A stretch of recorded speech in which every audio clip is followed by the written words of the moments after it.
They say this is the perfect go anywhere camera, but does it actually hold up to the chaos of real life in China? No paid promo, just my honest, unfiltered thoughts on whether the Insta360 GO Ultra is actually worth your money. Let's find out. Kia ora, my name is Nicola and I'm a Māori expat who lives in Beijing, China and loves to travel and create content. If you're new here, comment where you're watching from and make sure you click subscribe so more people like you can watch my videos. One of the best things about living here in China is the relative anonymity as an expat that I have. But even with that, and after uploading more than 100 videos on YouTube, I still get shy filming in public. Having a big camera or sometimes having a tripod and a camera on a table can draw a lot of stares. And sometimes I really just want to be able to enjoy the moment without having to fumble with a tricky camera setup.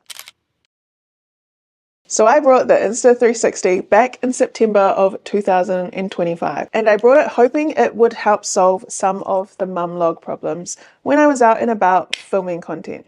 Before I get into my review of this camera, I had the predecessor to this one, the Insta360 GO. Unfortunately though, I left it on the plane moving from Auckland to Beijing. I was so gutted and I never got the camera back, and as we were settling into life in Beijing, I really wanted a camera that was going to make it super easy for me to capture our journey of moving from Auckland, New Zealand to China. So not long after settling in, I brought this guy here in China from the Insta360 store and I haven't really looked back. I just hope whoever found my camera on the plane has as much fun with that camera as I have with this.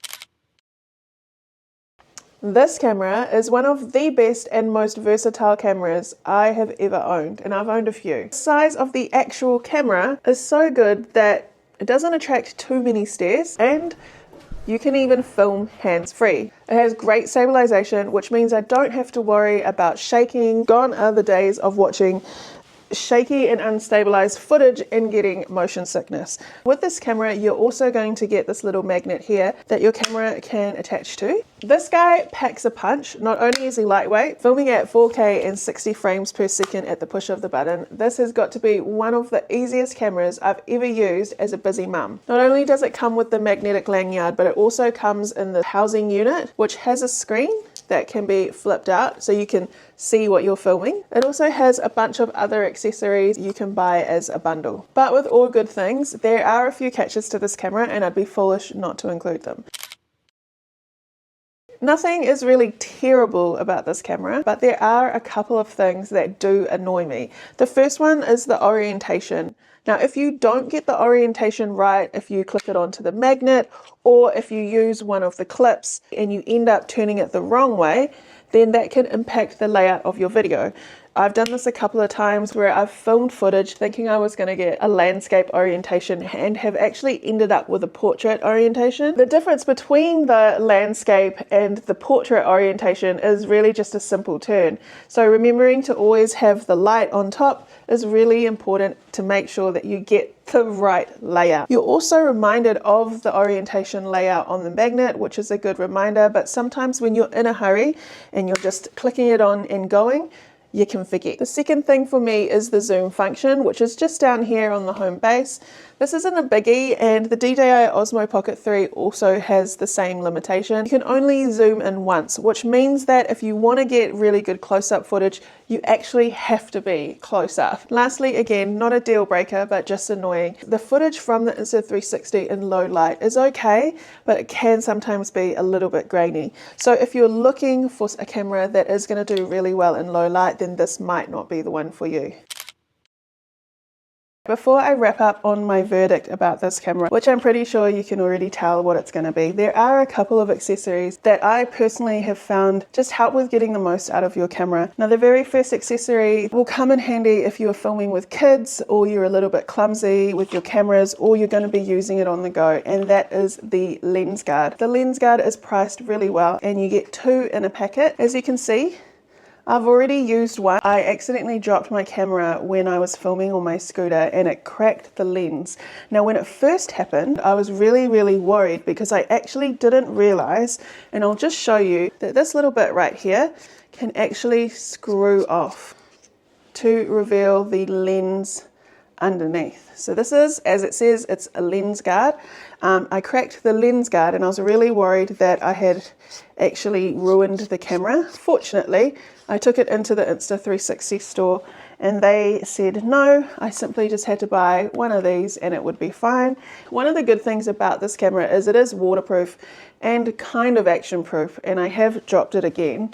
I don't know if you can see, but if you look really closely at the lens there's a little bit of a mark there.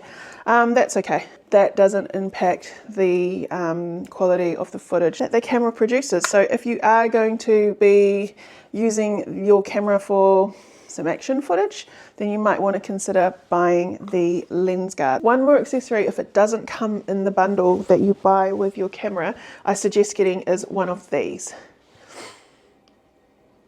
And this is just a little adapter that the housing of the camera goes on. It just clicks in like that. It's got quick release buttons on the side that you push and the camera comes off. This adapter has got a thread.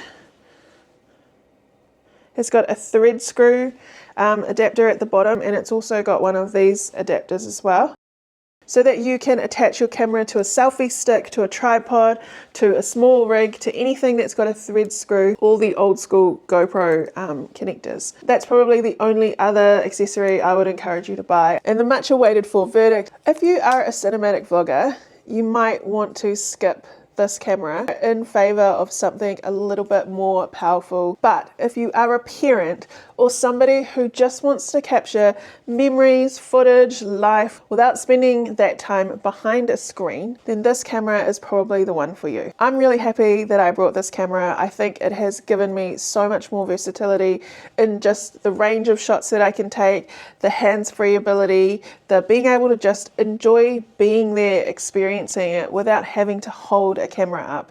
And on top of that, it's so easy. You literally just push record and go. You don't need any complicated accessories. It doesn't require a long setup, and because it's magnetic, it can stick on a bunch of other things to get very unique video shots. If you want to see the exact bundle that I brought this camera with, I've linked it in the description below. And I want to ask, do you prefer filming with your phone or with a dedicated camera? Because I used to be a film on the phone girl, and I think this little guy definitely helped change that. Let me know in the comments if you go ahead and buy one, or if you already own one, what is your favorite feature? I would love to know. And if you have any other tips or tricks that you think might help me use this camera better, then be sure to leave them in the comments below for me and everyone else as well. Make sure you click like and subscribe if any of this video resonated with you. Check out my next video where I compare the Insta360 GO Ultra with my other favorite vlogging camera, which is the DJI Osmo Pocket 3. Thanks for watching, and I'll see you next time.